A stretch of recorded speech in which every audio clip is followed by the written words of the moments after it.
From a nasi lemak seller to minister, share your struggle when you were young and your entry into politics.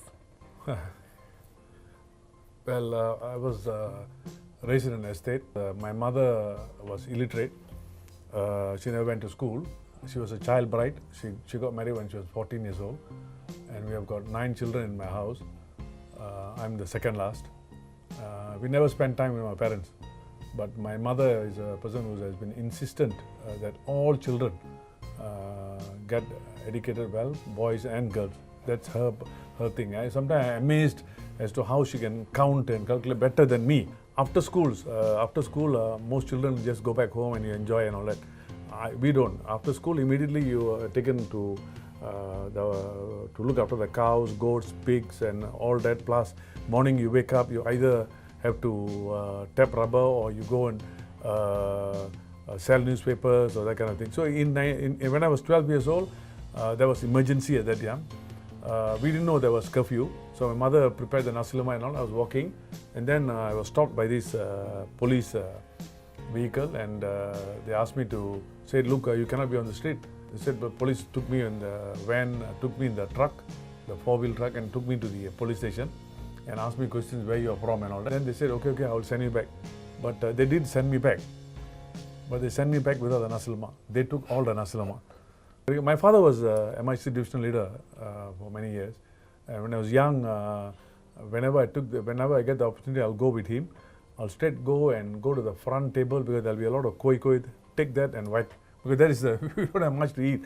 So I used to go and see big gatherings. I was very interested in all this kind of matter. Then I used to see my father and others speaking. I met Tun Sambandhan himself. I met Tunku also. I was a young boy at that time, 10, 11 years old.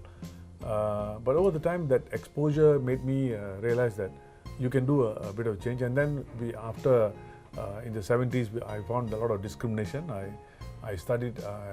applied to study law locally. I was not given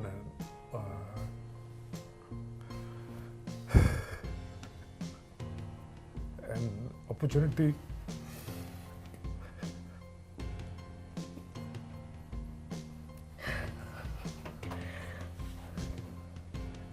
like many others in this country. So I being a rubber tapper son, obviously I couldn't go to study law.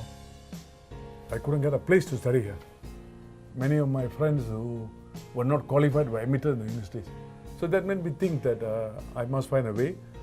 And I went to London and worked, and obviously got the necessary support and ensured that I did not burden my parents.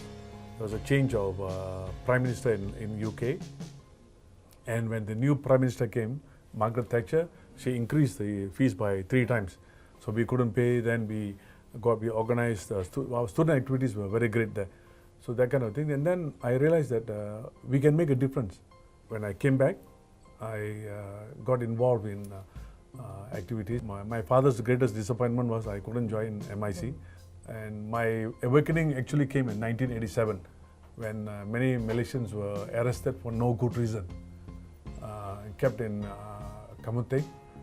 And at that time, I was disappointed with the Malaysian society because a lot of them were in jail and none of them wanted to go and visit them. And among lawyers, I felt that people like Lim Kit Siang and Karbal Singh and Mat Sabu were in.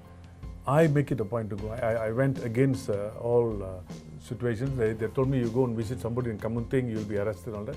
But I felt it was a long call because these are people who give their life for you. And they got no self-interest. So that slowly I got involved and got in touch with them, and I got interested in politics. Nobody dreamt Pakatan Harapan can take government. But these are great opportunities that you get, and hopefully during the period of time I can transform and change. We want to be corrupt-free. We want to be as humble as possible to the Malaysian public, and politics can do that.